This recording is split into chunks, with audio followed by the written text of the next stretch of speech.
time for Cigar Talk, the fastest growing cigar show in the nation. Welcome back, Cigar Talk. I'm your host, Rob Jones. We got Brian Falconer, co-host of the year. I'm back. Back, baby. He is back. Man, it's good to have you in the studio. Yeah, you just don't know, bro. Good, you don't man. know, man. So it's the holidays. Yes, sir.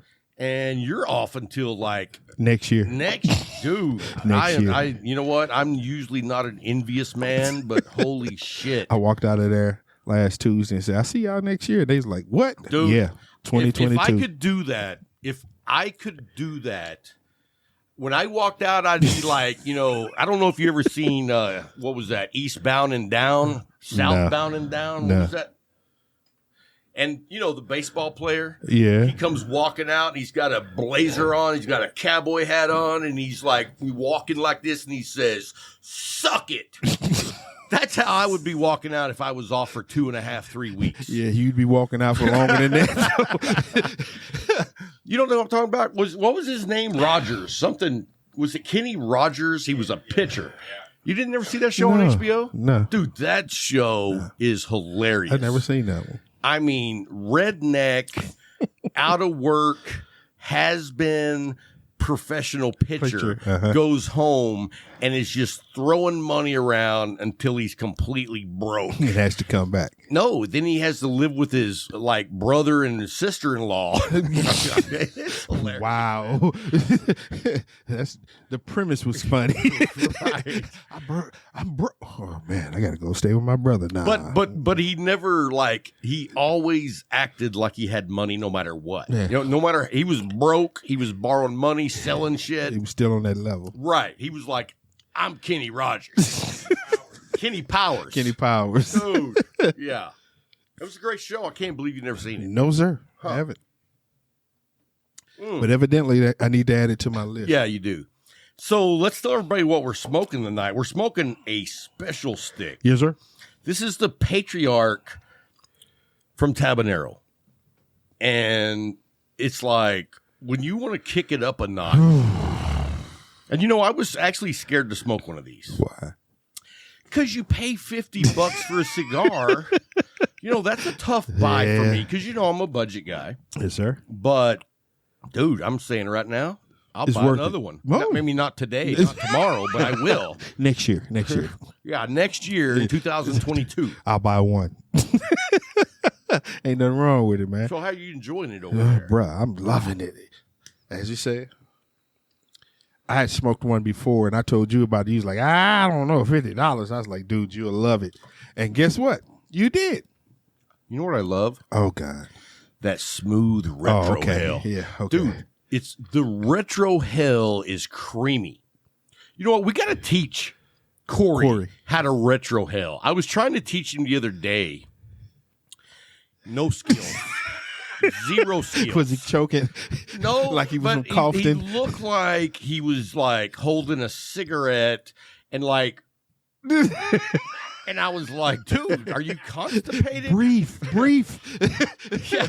I was like, push.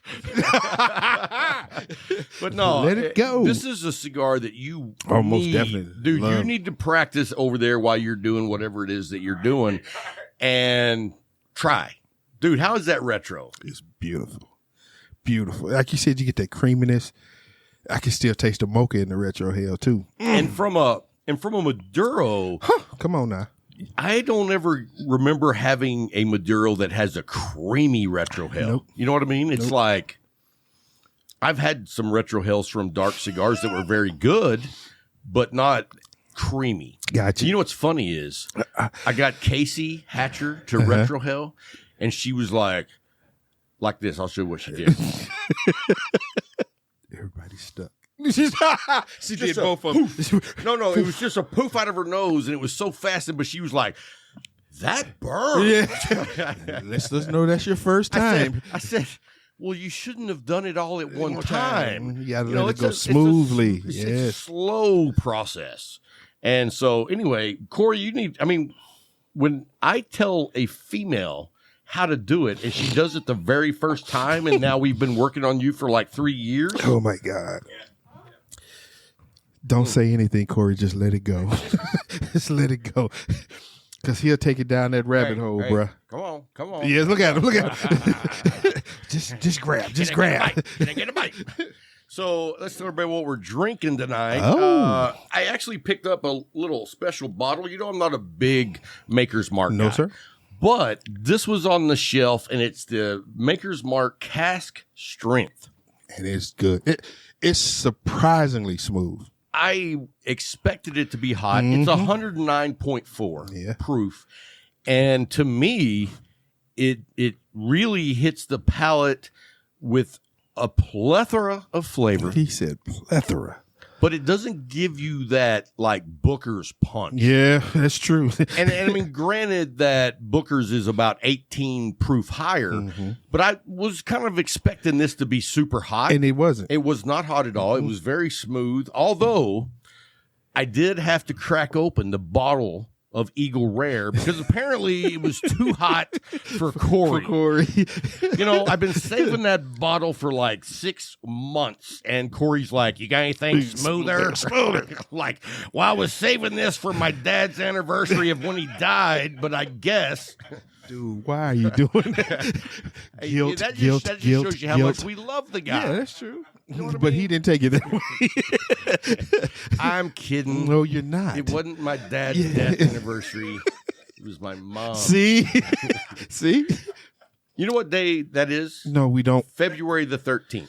That's the day my mother passed. It's a special day. Yeah, got you. My dad was March the 25th, 41 days later. And so I don't really keep up with dates very well. But you keep those. Those two I keep. Got you. You know what I mean? Got you. I'm hoping that when I go, oh, here we go. it's a special day. No, You know what I mean? it's not. It's not, bro. You don't understand. People appreciate you. They do. I want it to be rememberable. But see, remember for you and for the rest of the world are two different things. Because you want to have something that would just be. Do you know? Whenever I was about 18, I planned. I bet, folks. I bet. I'm sorry. I planned my funeral. Okay, and what did you say? No, I didn't say nothing. I'll be dead. No, you planned it, so you said something. Yeah. You Well, said what it was going to be like. I wrote it down. Okay, and so I wanted it to be like, all it is like a drive-by, not like with guns, but like I wanted to be dead in the back of an old Cadillac hearse. And that hearse to be blasting Sinead O'Connor music. Sinead O'Connor. Yeah. You even know who that is? Yeah, I know who Sinead O'Connor. Before ball and after ball. Either one. Dude, I mean, that would be like, I don't know what the fuck I just saw. Folks, they going to hear the music coming. They're going to be doing you like this as you're going by. I don't know who that guy was, but. Fuck him. So that's how I always pictured my funeral. And I don't want people coming standing next to the hole. They can just pull the Cadillac up, wheel it out, and then have the Cadillac like lurch off the line, and I'll fall down into the hole. You are the only person that would say that. Why? Come on, dude. Not everybody wants to just be laid in a hole. You just want to be thrown in there. Just throw me in there. Torque. Yeah. Torque. Exactly. No. You know what? I just think that, I think we have gotten in a big rut with funerals.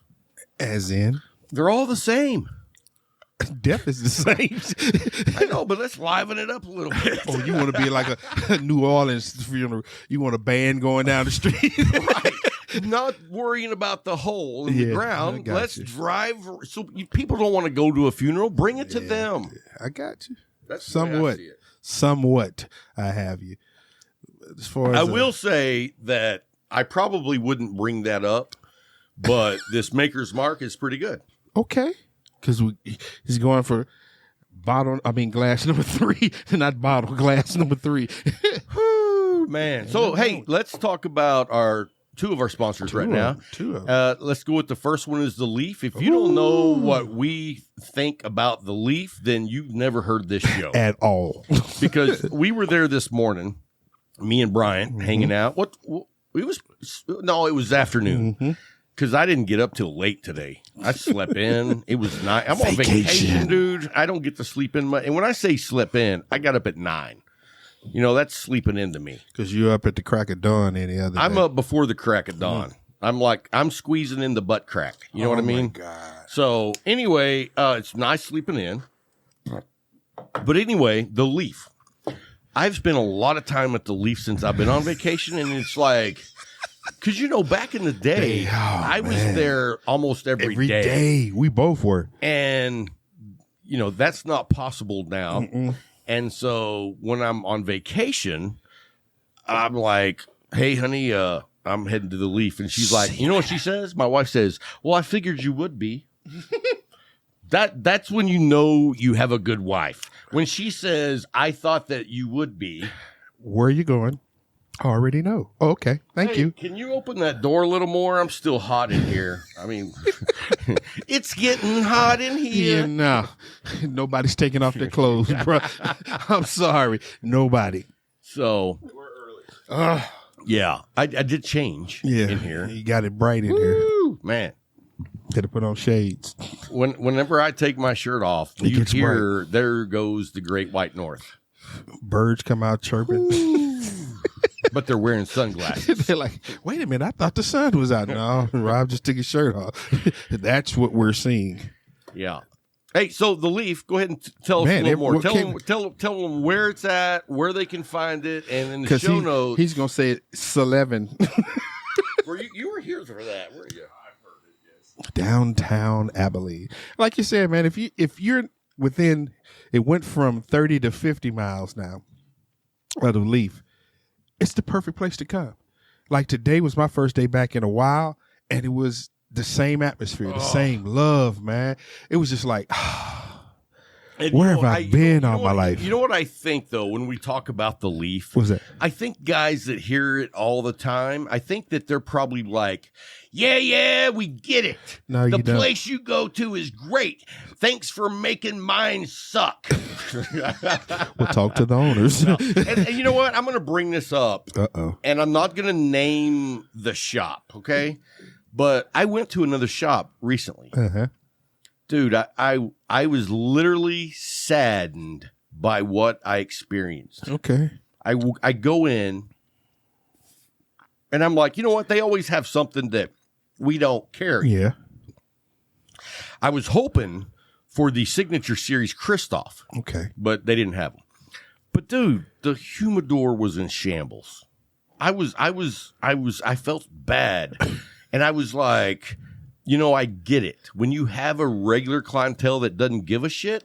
That's what you cater to. Right. Well, I mean, they get used to it, and they're dedicated. I mean, even if Jay ran the Leaf like a piece of garbage, we would still go. Because that's the only place we can. Fortunately, Jay doesn't do that. No. It's totally different. It's about the experience. Yeah. And so you have the regular guys that are going to come no matter what, but the guys looking for an experience, they're not going to come back. Nope.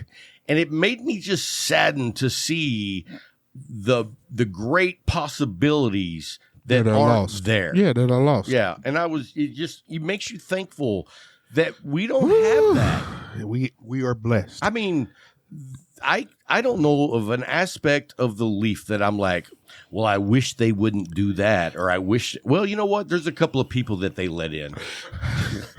Scott Fritz. Just stop, man. Stop. Dude. Kidding. Sorry, not sorry. But it was just like today, you made that suggestion about something. Jay was like, oh, I already got that. I just put it out. Boom. And we were like, wow. Wow. He had already thought of it. Dude, I was even offering to pay for one. And he's like, he was like, got it. I'll just put it out now. And I was like, wow.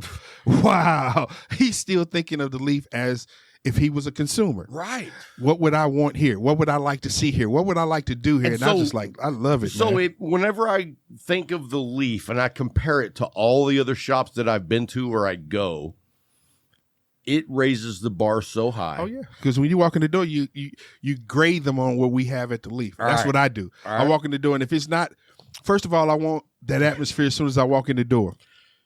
Are they greeting you? Are they even paying attention to you walking in the door? Like at the Leaf, even though I'm a regular, But before I was a regular, when they were over there on, 3rd Street? Yeah. They did the same thing there. They greeted you as you came in the door. Made sure, hey, I see you.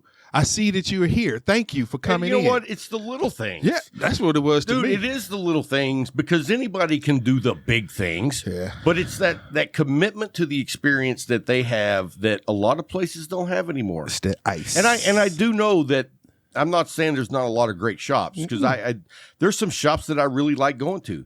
But when I compare those shops to the Leaf, they might have like the same of this as what the Leaf has, but they don't have this. Yeah. Or they might have this, but they don't have that. Gotcha. You know what I mean? Gotcha. And so the Leaf is the complete shop. True. I mean, See? and see? then Corey's see? talking about another line coming in. They See? just brought back Saka. In fact, I showed Casey where they are because I told her about them last night. And she's like, I don't know where those are. So I had to go in and be like, boom. Here they are. Right here. That's the blessing of the place, man. Absolutely. Hey, so anyway, that's enough about the Leaf. If you want to know more, look down in the show notes, and you can call their phone number, and they will hook you up with anything that they possibly have. And if they don't have it, they'll probably be able to tell you where you can get it. So anyway, I wanted to give a big shout out to one of the Patreons. Talk about them. You know, I was keeping tally of Patreon Member of the Year. And this dude just scored big. He sent me and you a bag of cigars. Yes. And not just any bag.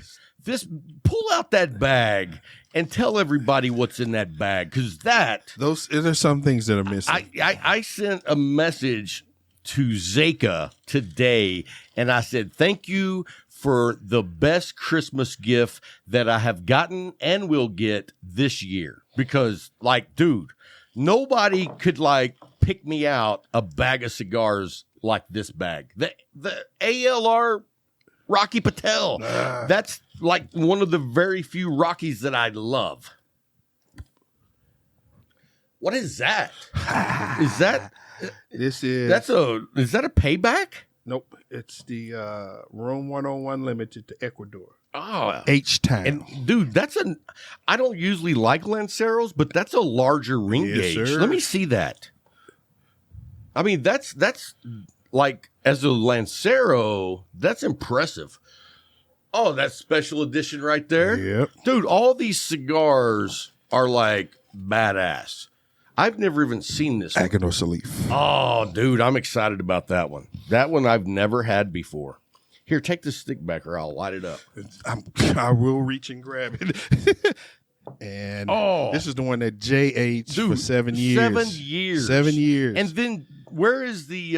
it's at home. You already put that away. To never come out. Are you serious? Yes. I told you. So tell everybody what that was. It was the original release of the Amazon Basin. And that was like 7 years ago. Yes, sir. And like 2014. Yeah. And I told Rob, I said, I'll look at it again in 2024 when it's 10 years old because it's hard to get them. Those that are there now it's done. So when you get one that's an original release, that's a special edition to me because I love Amazon Basin. Everybody know that. I love me an Amazon Basin. And to get an original release, it's already 7 years old. Right. Oh, come on, baby. Come on. I put that in the bottom of the locker. I don't have my cigars with me, but a lot of them were the same. Yeah. But all of them, like, I didn't even know the meat. The red meat lovers, the box press, and that the Placencia 149 Cosecha. Yes, sir. Dude, that I never even knew they made those. Because you was talking about what was the 146, which is the silver. Yes. When I saw that in the bag, I was like, is that Placencia? And I love how he did my bag.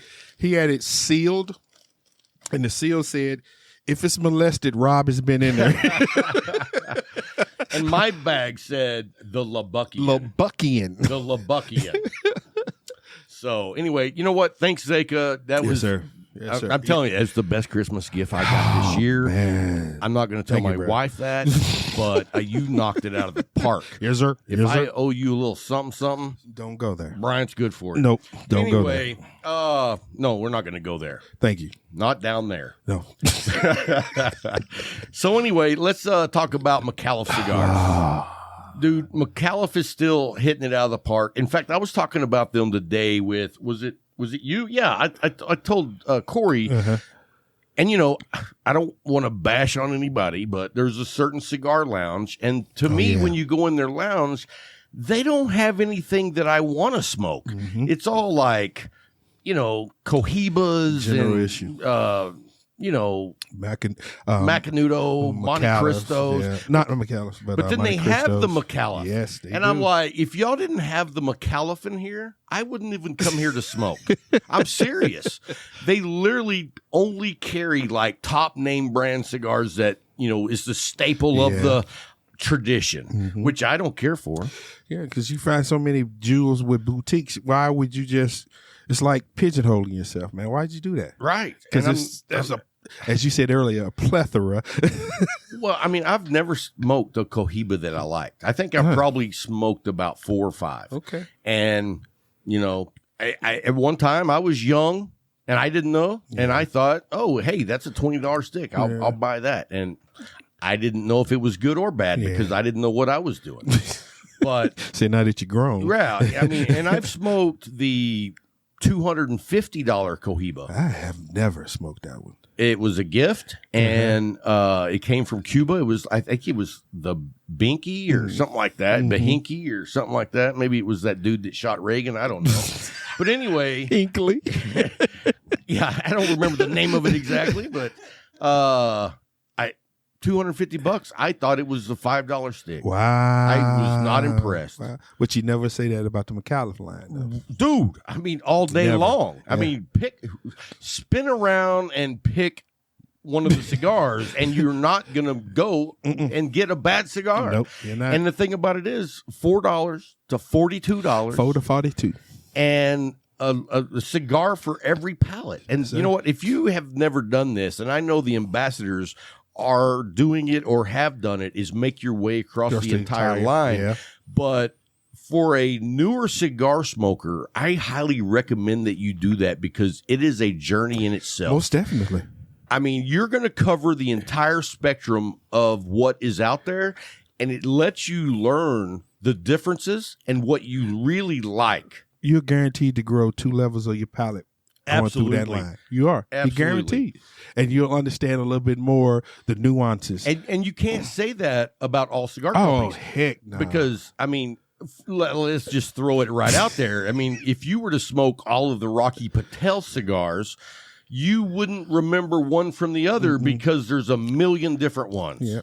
You'd only have to get It's to the... not a journey, it's a death sentence. No, I'm kidding, Rocky. Rocky, I'm kidding. Kidding, Rocky. No, Well, we won't have him. You know what? Like I said, the ALR. Yes, sir. I want to see Rocky do more of that. That is a bad stick. I mean, it's night and day from all his other stuff. Oh, yes, and I'll sir. tell you the other Rocky that I really do like. And it's probably one of the cheapest ones they have. Okay. The Maduro Edge. Yeah. It's like a $7 stick. And I picked up a couple at the Leaf about 2 weeks ago, and I had forgotten, but it lasted for like an hour and a half. Dude, that was It's a good walk. It's a good walk, bro. Oh, and I was like, I remembered that I used to like these. Yeah. I tried them again, and I was like, yep, I Still like them. Well, you know, sometimes you don't enjoy some of the stuff you smoked tell the way truth. back when. Alpha. Oh, shut up, bro. Alpha Dog. Alpha Dog. You got Team Delta and Alpha Dog. Alpha dog. So, anyway, if you haven't signed up to be an ambassador, look down the show notes. You can follow the link and become an ambassador. Get your own coin with your own number on it. Yes, sir. And I just want to say this. If you haven't taken the tour of the entire line, you're missing out. Totally. It's really a great journey. And the great thing about it is the price point on McAuliffe is not going to break the bank. 4 to 42. I mean, it's easy. You can smoke the whole line and be like, you're only smoking 1 or 2 a week. Mm-hmm. And won't be broke. In 6 months, you will have smoked the entire line and you'll be like, I love this. Mm-hmm. I love this. And I remember this. And now that you know that the quality is there, it's a go-to. Every time. That's what I love about them, man. Yeah. So anyway, we're going to dive into our pick six. Do you have yours ready? I have to because you're going to make me go first no matter what. You don't have to go first. Yeah, right. Okay, you do. I know. Number 1 this week is going to be the Arturo Fuente Rare Pink Double Perfecto. You have a picture of it? I have never smoked that. Well, let me see that again. What is that? Say that again. Arturo Fuente Rare Pink. That's in the pack for Cigar Rights of America. How was that? Because I saw a picture of that and I was like, you know what? I want to know more about that. You know more by tasting. That is a bad stick, man. It's a bad. I forgot whenever I saw a picture of it. The mocha notes. It has a little spice, more like a black pepper versus a white pepper. But I'm talking about it's mellow all the way through, and I was like, man, this is a bad stick, dude. I loved it.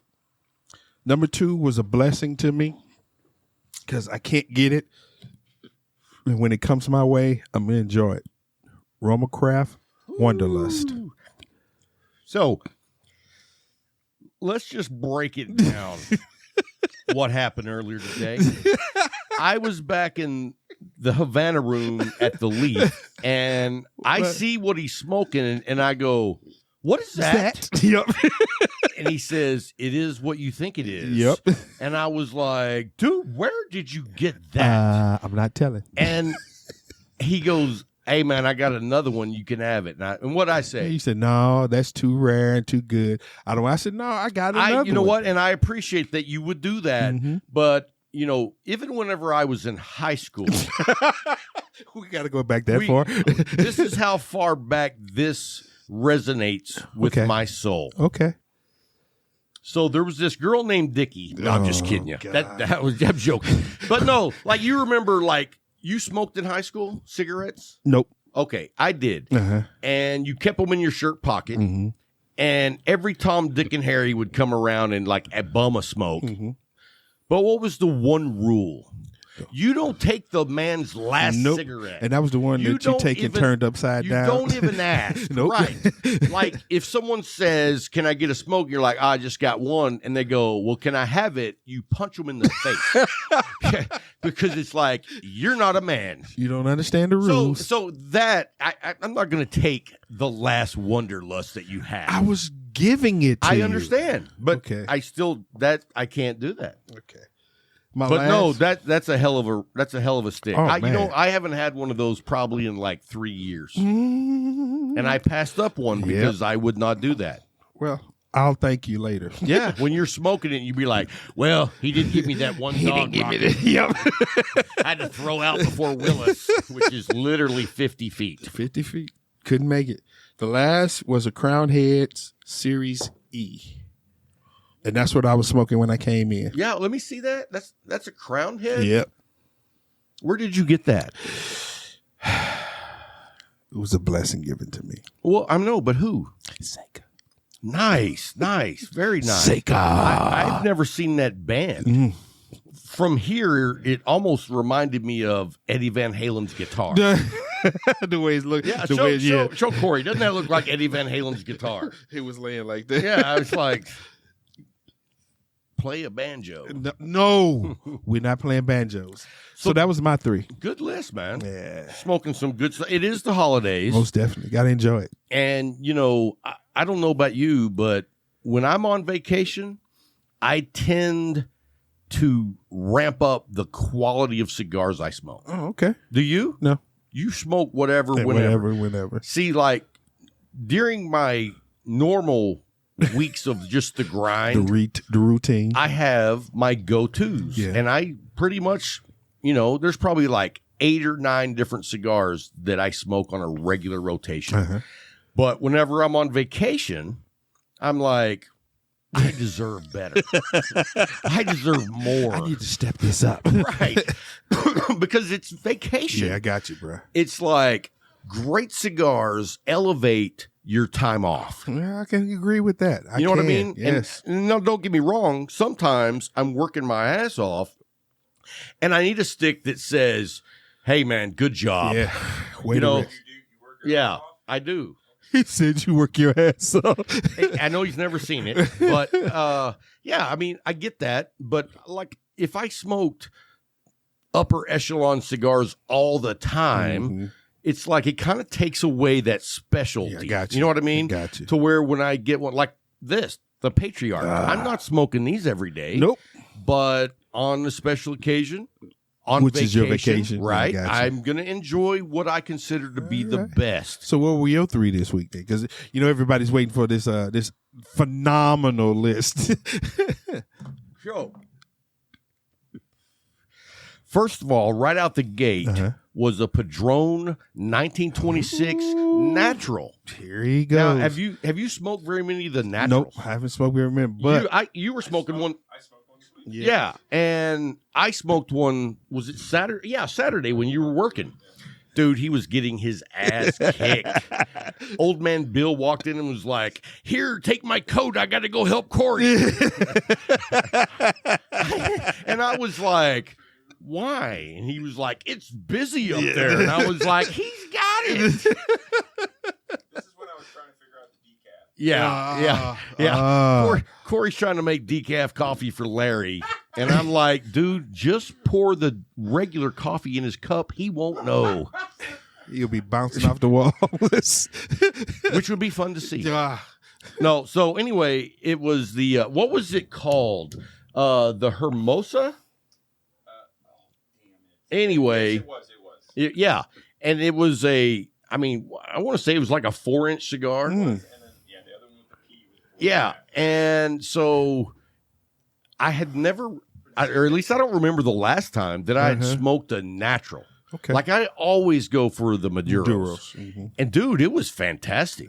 Good. It still had the signature Padron, like you're going to get on any 26, but it was not that regular leathery style flavor that I get from the Maduro. You know what I mean? Gotcha. But dude, it was lights out. And I don't remember how much it was, like $22, somewhere like that. And I was like, He really splurged. I am splurging, man. It's like I don't get to very often. And so when I do, I'm going Gonna to enjoy it. go to the leaf, Yes, sir. kick back and enjoy it. And so then number 2 on my list this week is it's actually this cigar, but in the Robusto. Oh. I had that, dude.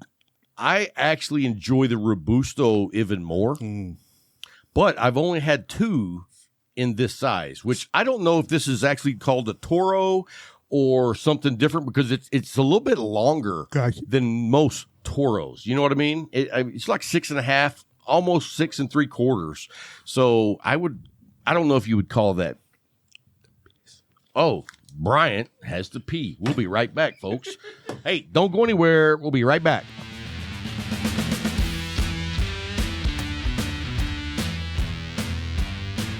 Welcome back from Bryant's potty break.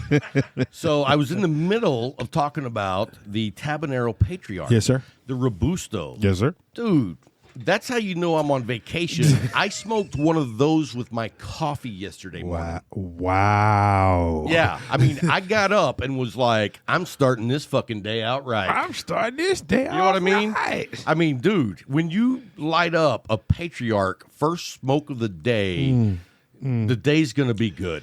It's going to be a hard day to top it. Hey, you know what? You start drinking bourbon. I'm on vacation. I'm just keeping it going. Ain't nothing wrong It's with funny it, because, yeah, Ain't I'm nothing on wrong vacation, with it, man. Yeah, ain't nothing wrong with it. Enjoy yourself. You worked hard enough to get this vacation. Oh, man. Can't wait for another one. But, you know, I don't know how you are, but, like, I get 9 days off. I know you're on, like, a sabbatical, but I get 9 days. And at day 8, I start getting depressed. Like one day, my wife came out in the backyard and was like, "Why do you got that gun in your mouth?" Oh, my God. It's a joke. You need to stop that joke. Dude, see, people are so sensitive. I get 10 hours a month. You know what? I get 5 weeks. Yeah. And I know that's a lot, but I don't get sabbaticals. So, Well, that's because I work a lot, and I get that. I don't get paid for overtime. I get comp time. right? Yeah. So that's where a lot of my, as you say, sabbaticals come from, because I got all this comp time, and I can't let it burn because you either use it or lose it, and I'm not gonna give it back to them. Nope.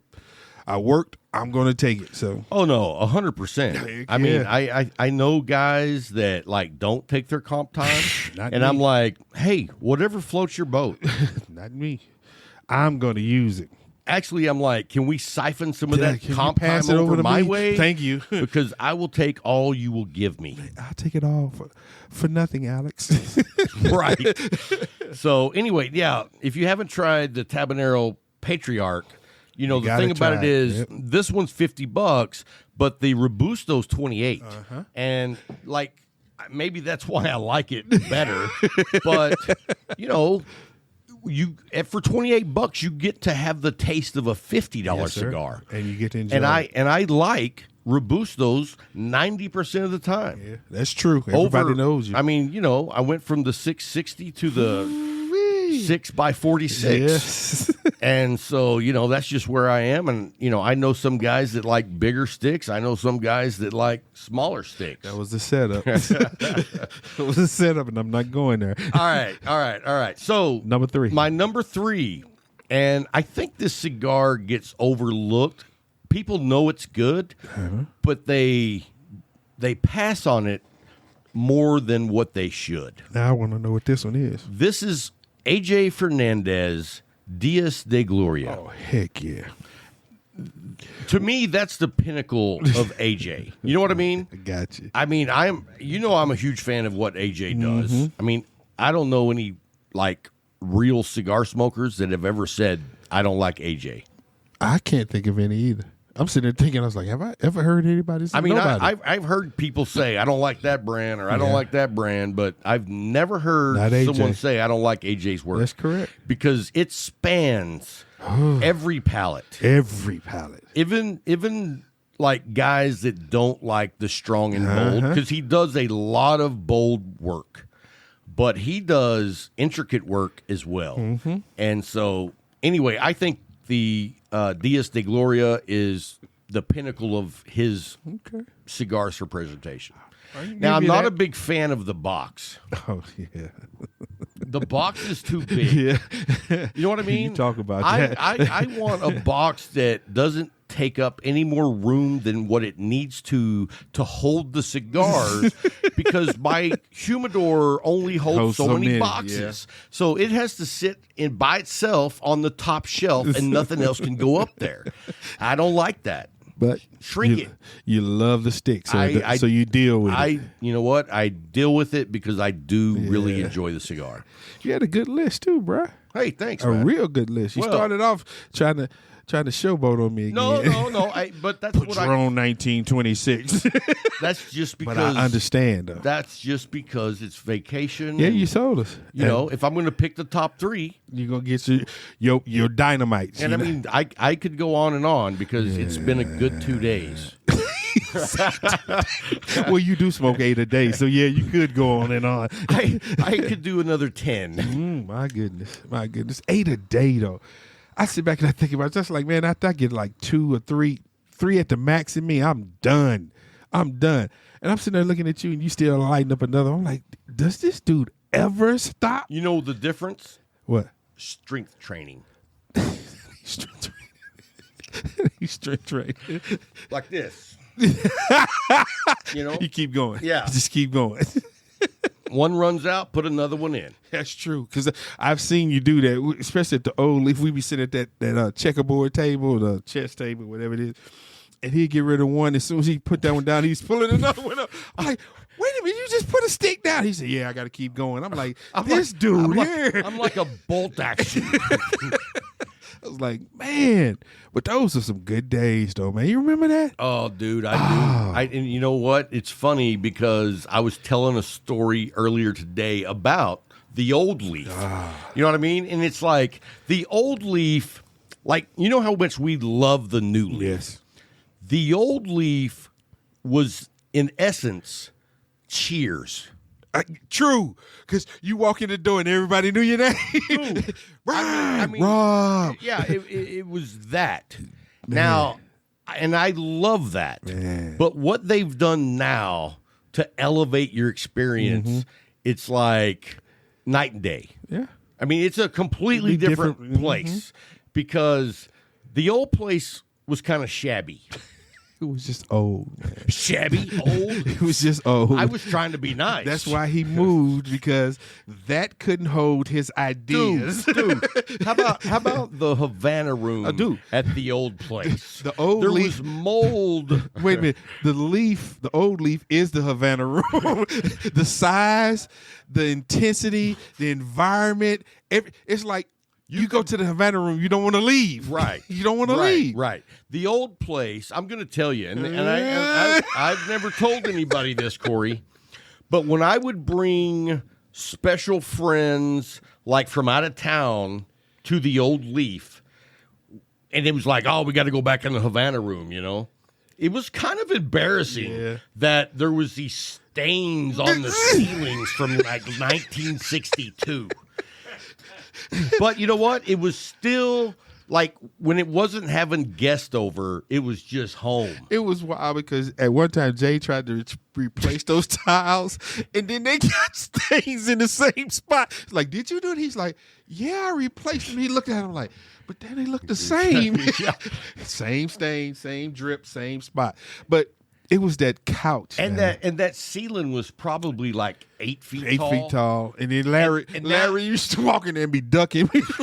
Yeah, I mean, the ceiling was 8 feet. It had like a huge air conditioner vent thing sucking air in and one blowing it out, and it was noisy. And you know, now you go back in the Havana room and the ceilings are like 20 feet tall. And how tall are they? I think there's 14 or 16. 14 or 16 feet. And then you got those beautiful human air suckers, as you call them. The air suckers. That are quiet. Yeah. So you don't have to yell over them. You just talk and you can hear each other. And then they have the system that's Bluetooth now. So you can come in there and you can pipe in your own music.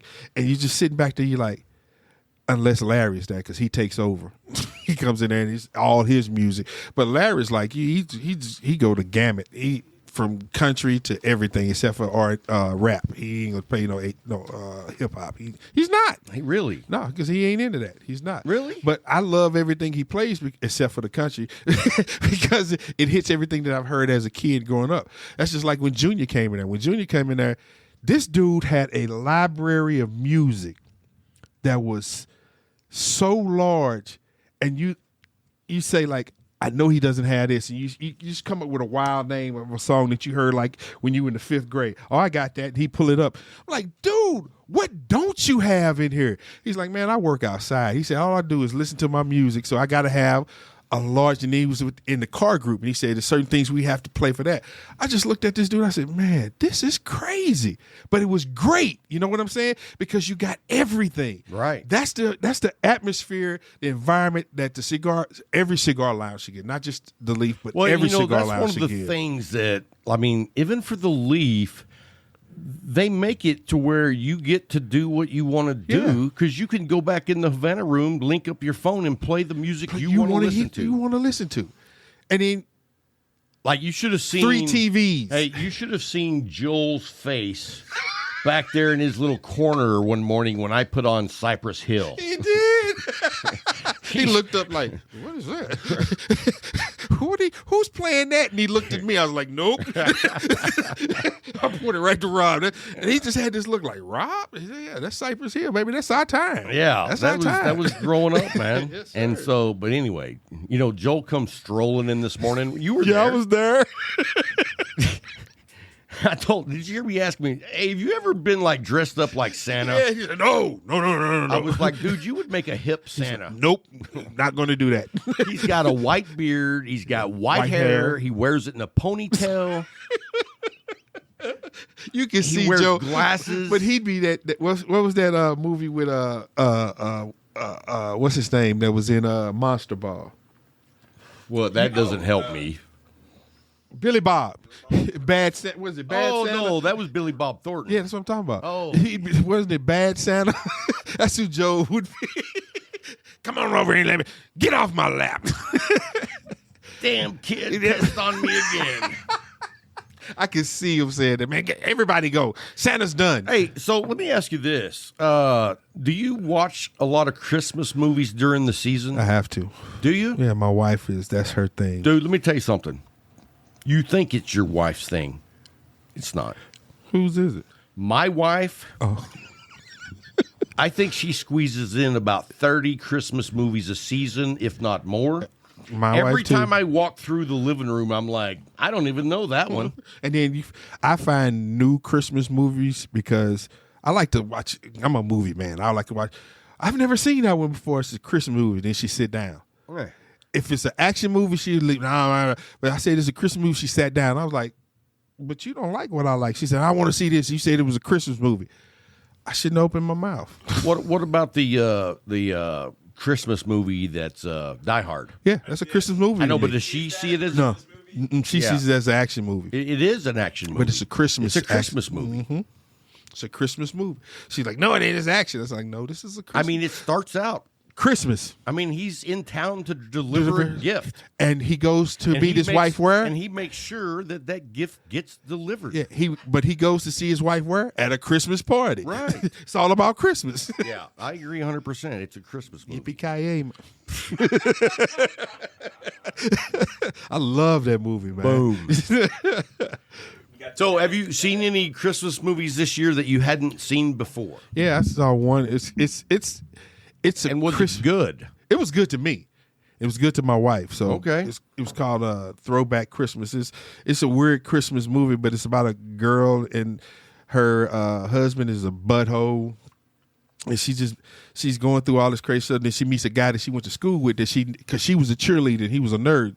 He's like, yeah, I introduced myself to you like 100 times. She's like, really? He's like, yeah. He said, every time I would pray that you will remember my name. And then she realized her life. She said she made a wish and she got to go back to high school as a teenager. And she blew him. No, she didn't blow him. That would have been a Christmas gift. But at the end of the movie, when she came back to a grown up, she was with the dude that was the nerd in high school, and her life was a lot better.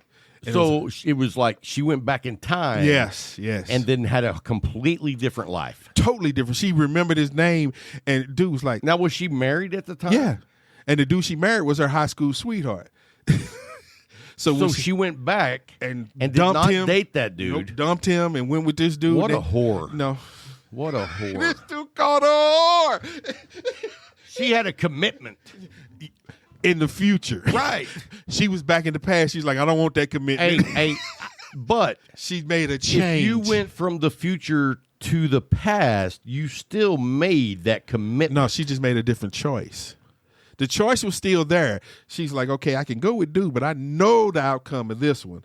Or I can go down this route. Hey, And see how this would be. She marries the nerds, and 6 years later, she's like, "Why is there a baby's foot in the No. in the fridge?"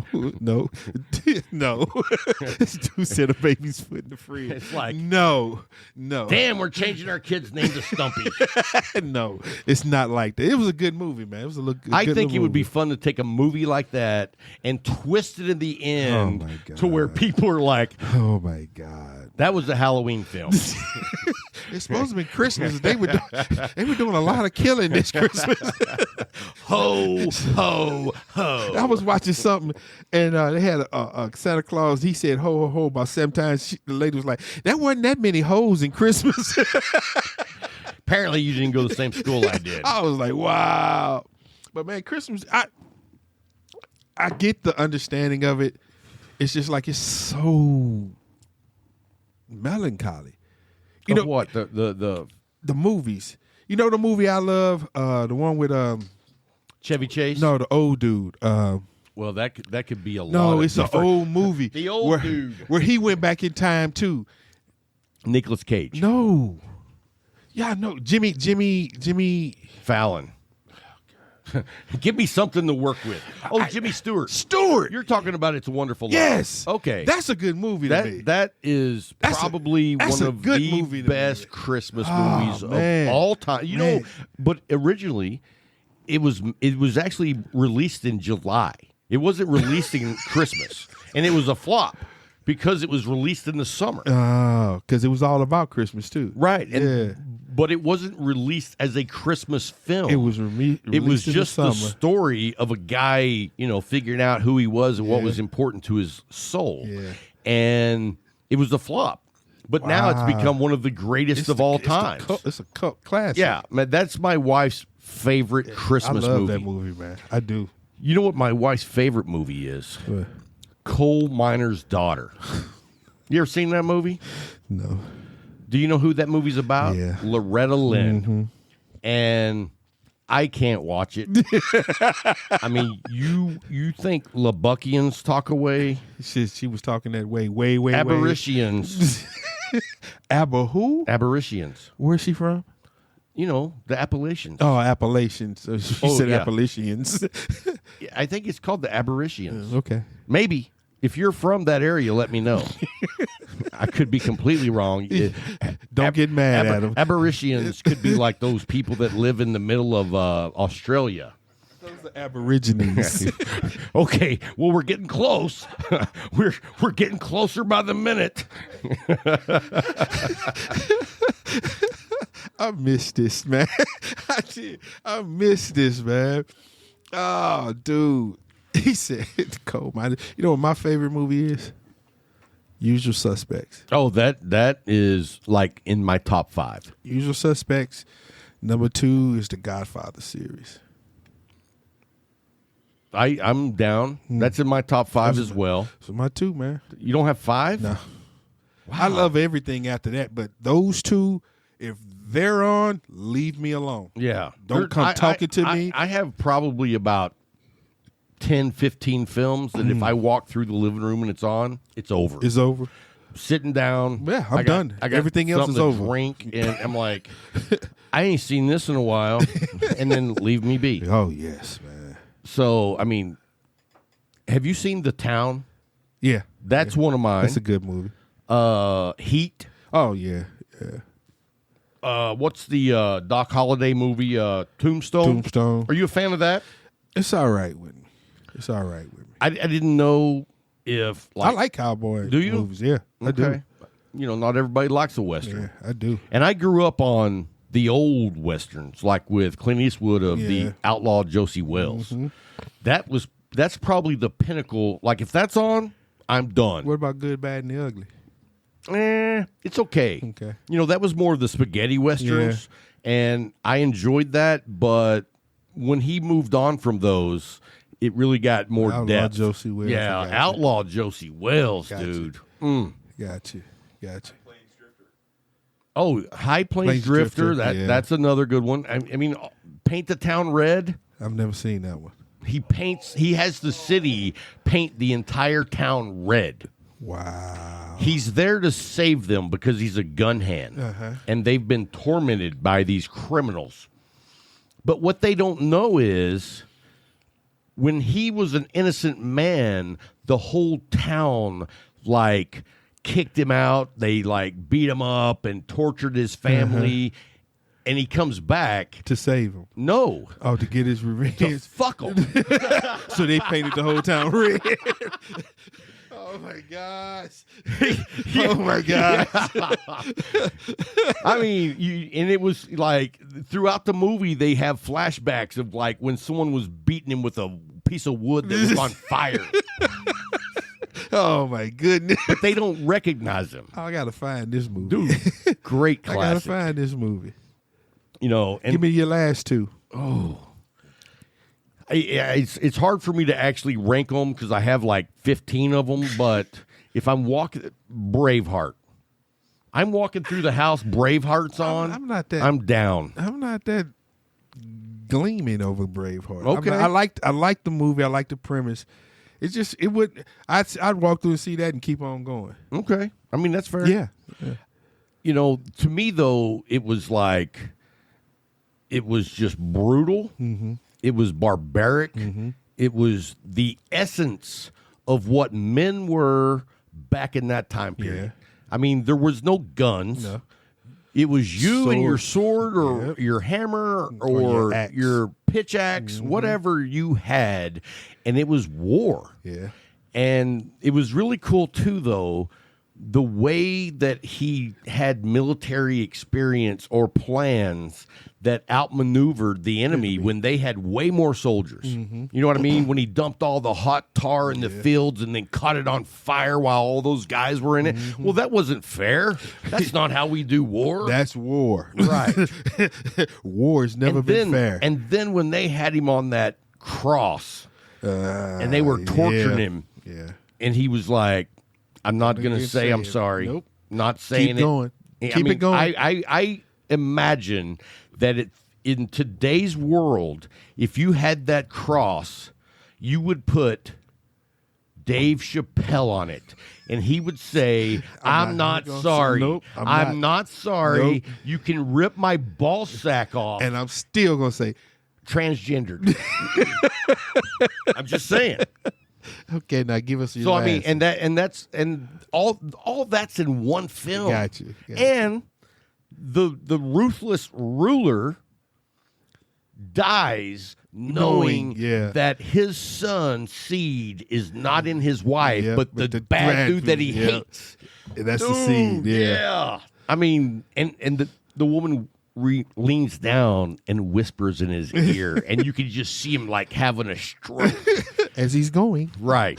So I mean, dude, there was so much in that movie. And now, does it matter how long a movie is to you? No. Okay. Because I love The Godfather. Mm-hmm. I love all of the Quentin Tarantino, whatever his name is. Tarantino mafia films. Mm-hmm. And The Irishman. Yeah. I know a lot of people that thought it was an okay movie. I thought it was. It was better than okay. I thought it was like, for what he had to work with, the age of the men that were in this movie, I thought it was an amazing film. Mm-hmm. It would have been better, when they were in their 30s, but the guys are old. But you can't create a mobster film to the level that you can with those cast, because those are the icons. Yeah. I don't know anybody who does a mafia film that even comes close to that group. You know what I mean? Who else does a mafia movie that's like, that's as good as The Godfather? And nah, it ain't happening. Nah, it ain't. You can try. Just like I love the what is it called? The Father of Harlem, or The Godfather of Harlem. Mm-hmm. That's as close as you can get. And if you guys haven't watched that series, it's on Epix. Yep. That series, to me, is as good as The Sopranos. Okay. And I put them on the same level. I do. Yeah. Because whenever I heard about it, I was like, hey, I'm always down for a mafia. Because I told you about it. I said, I was watching this, and you was like, okay. And then I came back, it was about 3 weeks later, he was like, man, I saw that, and I said, well, season 2 is getting ready to come out now. Yeah, because I saw you on like Sunday, and then the following Saturday, I was like, I watched the whole season. Yep.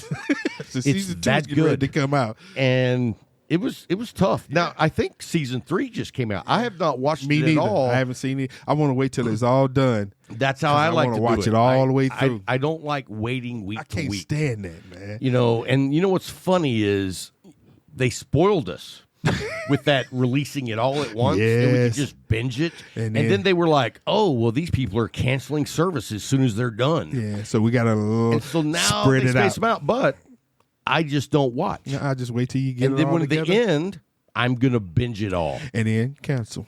Now, there's some shows I can't do that on. What's that? Ozarks. I've heard about it. Dude. Yeah, they did see it. You've never watched Ozarks? Nope. You know what? You're off. Yes. Watch 3 episodes and let you know. get back to me. I got you. Okay. I think season 4 is about to come out in the spring. That's a show that I can't wait till the end because my wife is going to watch it every week, So and I'm like, I don't want to hear any spoilers. So you're gonna sit down and watch it with her. Boom. Gotcha. You know what I mean? Gotcha. So for my last movie, though, Okay. and this is probably like not going to rank on anybody's radar of a have-to-watch movie. Gotcha. But this movie was the movie growing up that me, my brothers, and my dad always watched together. What was that? Young Frankenstein. Oh, Dude, that's the comedy of all comedies. I love because he did it in black and white, Had to. and It would have not even been a classic if And- you would have done it in color. it's just something about that adds another one to my list. Gene Wilder was amazing. He's a great actor, but that film was like from the beginning to the end, just funny as fuck. You know that it brought up the one that I actually have to say is my number one, and I forgot about it. Mel Brooks. Oh no, you're not going number one with Blazing Saddles. Yes, Dude. Blazing Saddles. You cannot watch that today. You couldn't even put that in the theater. It had to go into a pornographic theater because the things that were done and said in Blazing Saddles would get that movie canceled Dude, today. Let me tell you something.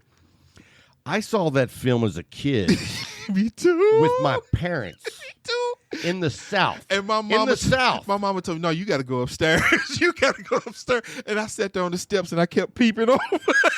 That movie was funny as hell, man.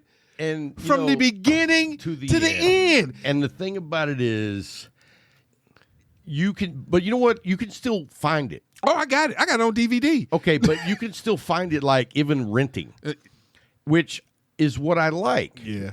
Because if that offends you, don't rent it. Don't rent it. But if you want to watch it, you should be allowed to. Well, you're an adult. And I'm telling you, it is fun. Even today, everything that was done in that movie is funny from the beginning to the freaking end. You're gonna laugh. Now I don't know that a lot of the today's Oh, they generation would can't. find it funny. I think they would find it more offensive, and therefore it wouldn't be funny to them. my children are in their 20s, and they love Blazing Saddles. My oldest daughter's like, she said, "Daddy, I tell my friends about this, and they look at they like, I can't believe how you like that." She said, "It's funny. It's funny. Well, We don't need no stinking badges." I think that those two films to me were Mel Brooks' best work. Oh, yes. And Oh, yes. I mean, do you remember in Young Frankenstein when his fiance shows up? Yes. And they're at the door, and he says, "Wow, what knockers!" And the little Igor guy's like, "Yeah, no, these." No. And I don't Today, know- people would take that. They would take so much offense in that. Oh yeah, But it's comedy, do man. you remember? Would you like some warm milk? No, thank you. Perhaps some Ovaltine? No, thank you, dude. That was It's funny, man. Yes, It's yes. funny. it was. He woke up the next morning. She made the sausage for him. He said, "Oh, I can only take 2 screws." She said, "Oh, I can take more." I'm like, but who else? Nobody today would see fun in that, man. Do you know that Young Frankenstein is also my favorite cigar movie ever? Did you know that? I can cease it now. No. Because of I know. Because of the blind Yeah, man. that's all he Whenever had. the monster comes Yeah. and he's like, "I've got 2 cigars." cigars.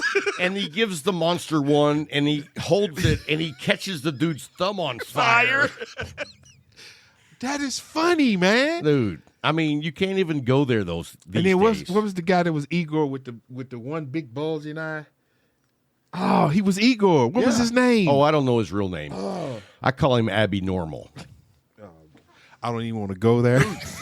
I don't want to go there. That whole movie, if you guys haven't watched Young Frankenstein, you're missing out. And I cannot recommend Blazing Saddles but I will. Yeah, dude, I grew up in the South, and when we saw those movies, it was like received differently down here. Oh, it was more like, hey, those are our people. Marty Feldman, that was his name. Yeah. Marty Feldman. Oh man, it was just the physical comedy in both of those movies, and the wit, and you had to have a thinking mind to catch some of those jokes because they'd flow over your head. Like in Blazing Saddles, when the old lady brings the pie to him in the window, and at the end she said, "Thank you." She said, "But you don't have to talk to me tomorrow." And most people won't understand that. But it was like, she was an older white lady. He was a black guy. He couldn't speak to her in the streets. Right. But I'm going to give you this behind the closed doors, but don't say nothing to me tomorrow. And that was reality. That was reality, but it was funny, man. And it was like, it was satire from the way life was in the 60s. Yes. And because that was legit. And you know who was one of the writers on Blazing Saddles? I think it was the one and only Richard Pryor. Tell the truth. Tell the truth. I mean, Tell the truth. And it was almost like you needed a black comedian to come over to justify being able to do that. You know what I mean? He wrote most of the jokes because like the one with the Ku Klux Klan, hey, where the white women at? It was just so funny, man. Yeah. People don't get that, though. They're missing the boat. Singing. He said, give me a Negro spiritual. And they start singing something. He's like, no, like Cantown Racers. I don't think I know that one. Dude, that was funny. It was funny, man. Yeah. I loved it. Oh, God. You know what and now, you know that I have some racist roots. Yeah. And I don't mean that in that my family was you good? Racist in any way. But there's things that we didn't know that were racist because it was normal. Yeah. And it was, not long ago, I told a comparison at the Leaf that turned out to be very racist. I didn't know that. But my good friend here said it wasn't racist. But my wife and Larry said it was racist. So you're outnumbered. But Larry comes from an older generation. A different era. And a different area. Yeah. He grew up in Baltimore, which is completely different than Lubbock, Texas. And East St. Louis. Right, totally different. Because East St. Louis is 995% black. And things that he got offended by, we didn't get offended by that stuff. It's just... So here's the scenario, Corey. When you go into the Havana room and make a right, we're sitting over there. I'm sitting on the end. Ed is sitting here on the couch, and one arm Matthew is sitting over here. Oh my God! Don't call it dude one arm. Okay, he has two arms, but one of them doesn't work. Anyway, oh my Jesus! Ed is explaining to Matthew how computer networking works. And I said, this reminds me of Brer Rabbit talking to the tar baby.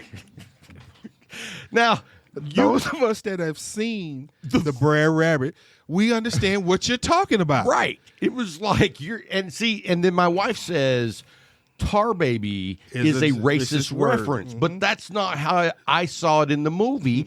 I saw it as an animate object that the rabbit thought was alive, but he was brain dead, which that is more like Matthew than a black guy. Oh my God. You see? Oh, it went from racist. He's going against the handicap now. We're going to lose all. But you know what I'm saying. I do, but it's just the way you explain that right now. I'm like, but I learned a lesson there because I have black friends and I have a wife that tries to keep me on the straight and narrow. She tries hard. It's not possible. She tries hard though, boy. But in my defense, no way, no how would I have ever meant that to be racial. And then when you found out how other people felt about it, you're like, okay, well, I just won't do that. I won't say that anymore. Well, no, I said I won't say that in front of them. Right? I mean, hey, I always He's say lost me now. I always say know your audience. Dude, come on, man. I told him perhaps the racist joke I've ever heard. And he said, "Yeah, I wouldn't tell that on the show." Yes, please don't. But that's the inner dynamic that we have, because Bryant grew up the same era that I did, where none of that shit was off limits. Mm-hmm. You know what I mean? If it was funny, it was funny. Mm-hmm. But today, everything has a limit. And I'm sorry, not sorry. That's Dave Chappelle, baby. It's everything has a limit. And we grew up in a time where there were we didn't no have limits. to worry about that. Right. No, we didn't, man. We grew up in the golden age of comedy. The middle to the end of Richard Pryor, where he was he had honed that craft. And we had gotten the end of Red Fox. And then you Dude, get Red Fox in the 70s. The people don't know. No. They see Sanford and Son, they think, oh, he's a nice old man. No. I don't know that they think nice old man. Dude. But no, the dude was funny. He has a video out of a stand-up called Plain Brown Rapper. And it's rated X. He got a daggum mug that he's drinking his bourbon, whatever the heck he was drinking out of. It's shaped like a titty. And he's not drinking it from the top. He's sipping from He said, I don't care what y'all say. Hey, and it was not bourbon, it was Ripple. But it was just like whatever the hell Ripple was. He was a blue comedian because his stuff was I don't care. Chappelle couldn't do Red Fox stuff today. No. Nobody could do his stuff today, man. Red Fox was as dirty as you could get. Ooh. I mean, and him, I don't know if you know about Dolomite. Oh, yeah, I saw. You know what? I did not know until I watched the movie. Dude. Let me tell you what. Have you seen Dolomite, the movie? You got to see it. You got to watch it. Eddie Murphy gave him, he gave Dolomite praise in that movie. I saw the previews to the movie, and I was like, not interested. I told him, I was like, you got to watch it. And he told me, I got to watch it. I watched it, and I was like, I watched it again. Because it was good. It's good. I think that was maybe Eddie Murphy's best movie ever. It is, because it ain't all about the comedy. It's all about the comedy of a guy who is real. It's about the comic, yeah. Right, and he portrayed the guy spot on. And the stuff going on behind the scenes is not funny. Nope. It's real life, and it was during a time where nobody wanted to give this black guy a chance. But the comedy was hilarious. I love when he came back in the record store after he had made it as a comic, and he told Snoop, he said, "Play my record." He thought he was talking about the comedy record. Snoop said, "I got you." He put on that song that he had made that nobody listened to, a ring-a-ding-a-dong, a ring-a-ding. He said, "No, man, that ain't what I'm talking about." And Snoop closed the door on him so he couldn't get in there. And he's just sitting there looking like, you mother. But that's the way it was. Eddie Murphy did a fantastic job. And, I kind of lost interest in Eddie Murphy's films because he went down a road that was just silly shit. Yeah, but have you ever seen Mr. Church? I have not. But let me finish, though. I know what you're talking about. Dr. Doolittle and all the rest of them. Right. And Dave even when he was doing the multi-personality or people where he was like the clumps, black family. The clumps. Yeah. It was like, that wasn't funny for me. Gotcha. It was like, and I get it. You're cashing in. Mm-hmm. You've made a name for yourself. Cash in. Yeah. Because you don't know when it's going to be over. Oh, true. And for Eddie, it's never going to be over. Never. The dude just keeps going and going and going. And who walks in the door? J-Man. The master. Hey, so we've kind of drudged on long enough. Yeah. We need to talk about our other two sponsors. Yes, sir. We got Case Elegance. If you're looking for a humidor, look down the show notes. And if you use the coin code Cigar Talk Coin, they'll give you a you know what, I saw it on my desk earlier. I don't have it over here. But they'll get you a challenge coin that has our logo on one side, theirs on the other. Yes, sir. They're coming out with a new coin. Yes, I heard. You told me. It's the blackout. You told me. And so it's the exact same coin, except it's blacked out on both sides, no color, and it looks badass. See, I want to get even though they may not have any more the black Army Locker humidor. They only have 300. I know, and that coin with it. Oh, bruh. Yeah, if you order the blackout military locker humidor, let them know that, hey, I want the blackout coin with it. They don't have them in stock yet, but they're coming at the first of the year. Let them know you want that one to go with it. And dude, that lights I'm out. still jealous that you got the other one. I showed you the picture I because I did. restocked the green locker. Yeah. And I was sitting there looking at it, I was like, man, I know Rob gonna be jealous. It was just like that humidor is just it's in a realm of its own. For folks like me and Corey, ex-military, we understand what Foot Lockers are. For them to make a humidor that makes me want to buy it in a Foot Locker, I'm like, yeah, y'all did it, bro. Y'all did it, man. That flat army green. Oh, and then Perfect. they go come with a flat black one. I think there's one thing that I would have added. Like the old military for the Army, remember the white star they put on the side of a tank? In the that Jeeps. humidor is a tank. It is, man. It's beautiful. It's beautiful. And it's quality. Ah, dude. I took it, like I said, it was sitting in the garage when we moved. I took it out, and the sucker was still at 68%, man. It had sat in the garage for a month, and I pull it out, and it was still at 68%. I was like, I ain't even got to re-season this. I can just put my sticks in there. Let me tell you what you don't know. What's if that? you may know, but if you don't know, then you don't know. Yeah. We don't know. The quality that they do, it's like a sore pecker. Just can't beat it. And then our other sponsor, look down the show notes, click on Case Elegance, and you'll see all of their amazing humidors. And you know what? You could go on Amazon and find a shit box. Yeah. I did that way when I first got started. I spent $150 on what I thought was a cool looking humidor. Dude, it held zero humidity. Wow. The top was like a rounded glass piece. It looked like a treasure chest, you know? No seal. Oh, dude, yeah. It was like a breeze going through there. My cigars were asking for sweaters. So anyway, who's our other sponsor? Really? Maybe it's Tabanero. Dude, if you haven't smoked Tabanero, you know the Sun-Grown's got my cigar of the year, and it has nothing to do with them being my sponsor. It is like that's why they're our sponsor, right? Because I even told Yanko. I interviewed him a few days ago, and I said, I just want to tell you, I love your cigar. Yeah. And you did not win my cigar of the year because you're sponsoring us in any way. Mm-hmm. You're our sponsor because I love your cigar. That's true. And that's the way I do it. True. And he is just like the most modest guy. He's like, oh, thank you so much, Rob. But, if I was him, I'd be like, look at what I did, motherfucker. There we go again. Number 2. That's me. We lost even more. That's me, though. So, no, you know what? I can't say enough about Tabanero and the customer service they provide. And guess what? They're at the Leaf. That's what I was getting ready to say. If you haven't tried them, dude, call Jay. Yes.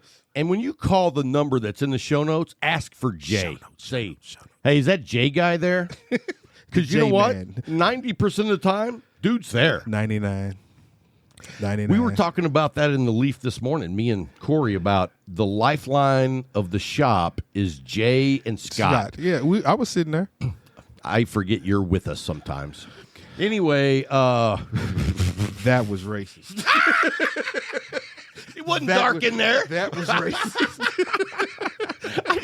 Dude, come on. That was racist. Come on. I'm standing on that. That was racist. No, man, that's cool. That's cool. After some of the jokes I've told you, dude, that was racist. No. You told that grandfather joke to that man today, and then he came with a joke even worse. And I invited him to be on the show. Did. He not one, he came with 2 even worse. Dude. Hey, have you ever heard Jerry's jokes? They're good. And Red Fox Dirty. Dude.